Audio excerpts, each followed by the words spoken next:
Assalamualaikum warahmatullahi wabarakatuh. Yang terhormat, Bapak Puji Imam Mutakin, Eskom MSI, selaku dosen pengampu mata kuliah Arsitektur dan Organisasi Komputer. Perkenalkan, saya Gina Nuranisa dengan NIM 102250045. Pada kesempatan kali ini, saya akan mempresentasikan materi mengenai siklus interupsi komputer. Materi yang akan saya bahas yaitu pengertian interupsi, jenis-jenis interupsi, tahapan interupsi, interrupt service routine atau ISR, serta keuntungan interupsi. Materi yang pertama yaitu pengertian siklus interupsi komputer. Siklus interupsi komputer adalah tahapan tambahan dalam siklus instruksi CPU yang khusus digunakan untuk memeriksa dan menangani sinyal interupsi yang masuk dari perangkat keras atau lunak.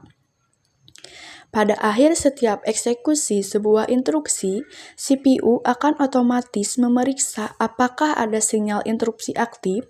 Jika ada, CPU akan menunda program yang berjalan, menyimpan status kerja saat ini ke dalam memori, lalu beralih menjalankan program penanganan khusus bernama interrupt service routine, sebelum akhirnya kembali ke tugas semula. Contohnya,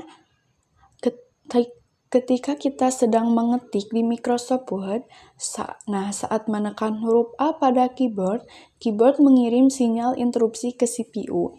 CPU menerima input tersebut, menampilkan huruf A di layar, kemudian kembali melanjutkan pekerjaan sebelumnya. Semua proses ini terjadi sangat cepat sehingga kita tidak menyadarinya. Selanjutnya yaitu jenis-jenis siklus interupsi. Yang pertama, siklus interupsi vektor. Pada siklus ini, setiap perangkat keras yang melakukan interupsi mengirimkan kode unik berupa alamat memori khusus atau disebut vektor. Untuk contohnya, ketika mouse diklik, perangkat akan mengirimkan sinyal interupsi ke CPU. Lalu, CPU menghentikan sementara proses yang sedang berjalan dan menerima nomor vektor interupsi. Dari nomor vektor tersebut, CPU langsung mengetahui alamat program penanganan atau interrupt service routine untuk mouse. Setelah ISR selesai dijalankan, CPU kembali menunjukkan proses yang sebelumnya sempat dihentikan, karena alamat penanganannya sudah diketahui sejak awal. Interupsi vektor dapat diproses lebih cepat dan efisien. Yang kedua yaitu siklus interupsi non-vektor. Siklus ini terjadi ketika semua perangkat interupsi berbagi satu jalur sinyal yang sama ke CPU. Contohnya, saat printer kehabisan kertas, printer akan mengirimkan sinyal interupsi ke CPU. Kemudian, CPU akan menghentikan sementara proses yang sedang berjalan. Berbeda dengan interupsi vektor. Pada interupsi non-vektor ini, CPU tidak langsung mengetahui sumber interupsinya. Maka, CPU harus memeriksa satu persatu perangkat yang mungkin mengirimkan interupsi hingga menemukan bahwa sumbernya adalah printer. Nah, setelah itu, CPU menjalankan program penanganan atau interrupt service routine untuk printer. Setelah masalahnya ditangani, CPU kembali melanjutkan proses yang sebelumnya dihentikan, karena harus mencari sumber interupsi terlebih dahulu. Proses interupsi non-vektor ini cenderung lebih lambat dibandingkan dengan interupsi vektor. Yang ketiga yaitu siklus interupsi bersarang. Untuk siklus ini terjadi ketika sebuah interupsi baru masuk saat CPU sedang menangani interupsi lain yang belum selesai. Contohnya, ketika CPU sedang menangani interupsi dari keyboard, lalu tiba-tiba muncul interupsi lain yang memiliki prioritasnya lebih tinggi. Misalkan interupsi dari sistem darurat atau timer. Nah, CPU akan menghentikan sementara penanganan interupsi keyboard. Kemudian, langsung menangani interupsi yang lebih penting terlebih dahulu. Setelah itu, dengan prioritas tinggi selesai, CPU kembali melanjutkan penanganan interupsi keyboard yang sempat tertunda sebelumnya. Setelah semua interupsi selesai ditangani, CPU melanjutkan program utamanya. Dengan cara ini, perangkat atau proses yang lebih penting dapat ditangani lebih cepat. Yang keempat yaitu siklus interupsi multiple. Nah, siklus ini berbeda dengan sistem bersarang.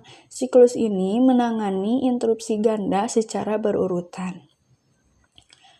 Untuk contohnya, ketika keyboard, mouse, dan printer mengirimkan interupsi hampir bersamaan, CPU tidak menanganinya sekaligus, tetapi memprosesnya satu persatu sesuai urutan prioritas. Setelah interupsi pertama selesai ditangani, CPU baru melanjutkan ke interupsi berikutnya hingga semuanya selesai. Dengan cara ini, setiap interupsi dapat diproses secara teratur tanpa saling mengganggu. Materi selanjutnya yaitu tahapan interupsi. Pada gambar ini menunjukkan proses bagaimana terjadinya interupsi pada komputer. Yang pertama, perangkat input atau output mengirimkan permintaan interupsi ke CPU. Setelah itu, CPU mendeteksi adanya interupsi dan menyimpan kondisi program yang sedang berjalan agar tidak hilang. Selanjutnya, CPU mencari alamat interrupt service routine atau ISR pada interrupt vector table. Lalu, menjalankan ISR untuk menangani interupsi tersebut. Setelah itu, proses penanganan selesai, CPU akan mengembalikan kondisi program seperti semula dan melanjutkan kembali eksekusinya, yaitu program utama dari titik terakhir. Dengan mekanisme ini, komputer dapat merespon suatu kejadian dengan cepat tanpa harus menghentikan seluruh proses yang sedang berjalan. Untuk contoh sederhananya, bayangkan saja ketika kita sedang membaca buku, lalu tiba-tiba ada telepon masuk. Kita memberi tanda terlebih dahulu pada halaman buku yang sedang kita baca. Setelah itu, kita mengangkat telepon tersebut. Setelah selesai, kita kembali membaca dari halaman yang sama. Selanjutnya yaitu materi interrupt service routine. Interrupt service routine sering disebut juga sebagai interrupt handler, adalah blok kode, program, atau fungsi khusus yang dieksekusi oleh sistem operasi atau mikroprosesor ketika menerima sinyal interupsi tertentu. Sederhananya, ISR adalah tim penyelamat atau skrip darurat yang bertugas merespon kejadian mendesak pada komputer. Pada interrupt service routine ini, terdapat 3 karakteristik utamanya. Yang pertama yaitu prioritas tinggi. Maksudnya, menghentikan program biasa agar urusan dapat selesai duluan. Yang kedua, sangat cepat. Kodenya harus singkat agar CPU bisa segera kembali ke tugas utama. Yang terakhir, otomatis dipanggil. Maksudnya, CPU mencari lokasi ISR di dalam memori menggunakan tabel panduan bernama interrupt vector table. Contohnya, saat mouse diklik, ISR akan langsung memproses klik tersebut sehingga komputer segera merespon tanpa harus menunggu program lainnya selesai. Selanjutnya yaitu mengenai keuntungan interrupt. Yang pertama yaitu hemat waktu CPU. Maksudnya, CPU tidak perlu mengecek perangkat secara terus-menerus. Yang kedua, multitasking lancar. Maksudnya, memungkinkan banyak program berjalan bersamaan secara bergantian. Yang ketiga, respon instan. Perintah dari keyboard atau mouse langsung diproses seketika. Yang terakhir, aman saat darurat. Maksudnya, sistem ini bisa langsung menyelamatkan data jika listrik padam mendadak. Contohnya, saat kita sedang mendengarkan musik, lalu menerima pesan, atau sedang mengetik di keyboard, komputer dapat menangani semua aktivitas tersebut dengan cepat berkat mekanisme interupsi. Jadi, kesimpulannya, siklus interupsi komputer adalah mekanisme yang memungkinkan CPU menghentikan sementara proses yang sedang berjalan untuk menangani suatu permintaan dari perangkat keras maupun perangkat lunak. Proses ini meliputi penerimaan sinyal interupsi, penyimpanan kondisi program, pelaksanaan interrupt service rutin. Sekian yang dapat saya sampaikan.